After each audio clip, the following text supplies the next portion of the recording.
शंकर भोलेनाथ के मनमा सबो जाप करो और सबके काम बनाही भोले। बोल बम गात चलो।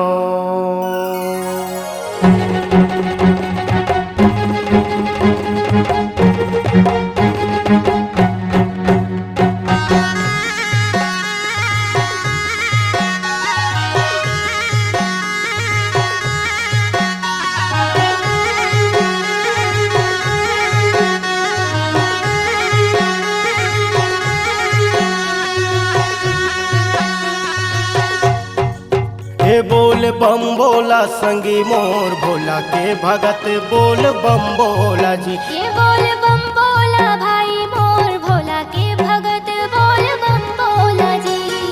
भोला के भगत बोल बम बोला जी।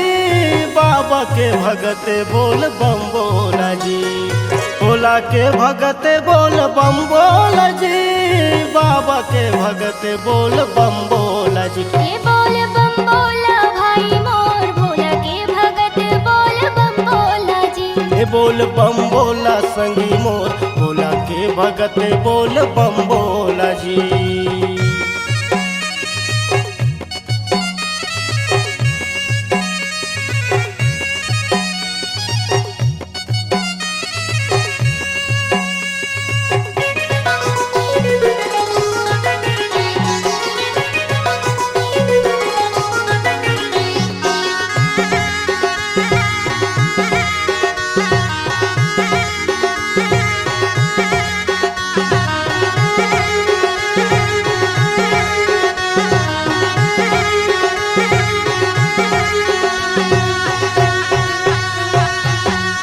पानी ढलाबो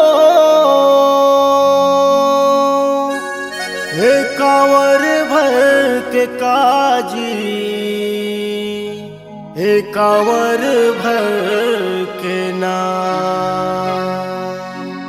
भाव भक्ति मांग लेबो हो। हे चरण धर के काजी। हे चरण धर के ना। हे बोला हे बोला हे बोला बम बोला संगी मोर बाबा के भगत बोल बम बोला जी। हे बोल बम बोला भाई मोर बाबा के भगत बोल बम बोला जी। भोला के भगत बोल बम बोला जी। बाबा के भगत बोल बम बोला जी। भोला के भगत बोल बम बोला जी।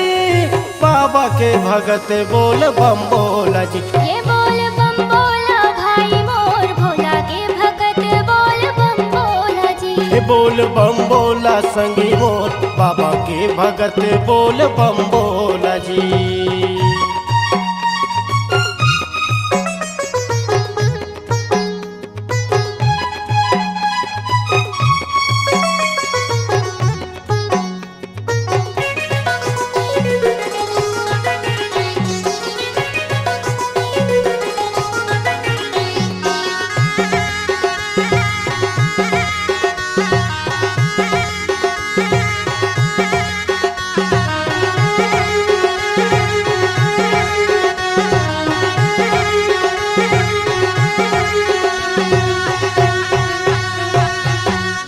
रायगढ़ नगर एको समनारा गाँव गा। एको समनारा गाँव। यहाँ बैठे हैं तपस्वी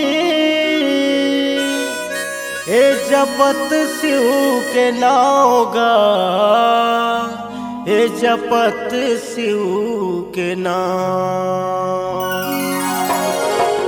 हे बोला ए बोला बम बोला संगी मोर बाबा के भगत बोल बम बोला जी। ये बोल बम बोला भाई मोर भोला के भगत बोल बम बोला जी।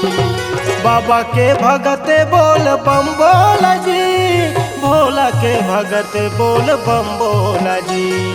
बाबा के भगत बोल बम बोला जी, भोला के भगत बोल बम बोला जी। ये बोल बम बोला भाई मोर भोला के भगत बोल बम बोला जी। ए बोल बम बोला संगी मोर भोला के भगत बोल बम बोला जी। ये बोल बम बोला भाई मोर भोला के भगत बोल बम बोला जी। ए बोल बम बोला संगी मोर भोला के भगत बोल बम बोला जी। ए बोल बम बोला संगी मोर बाबा के भगत बोल बम बोला।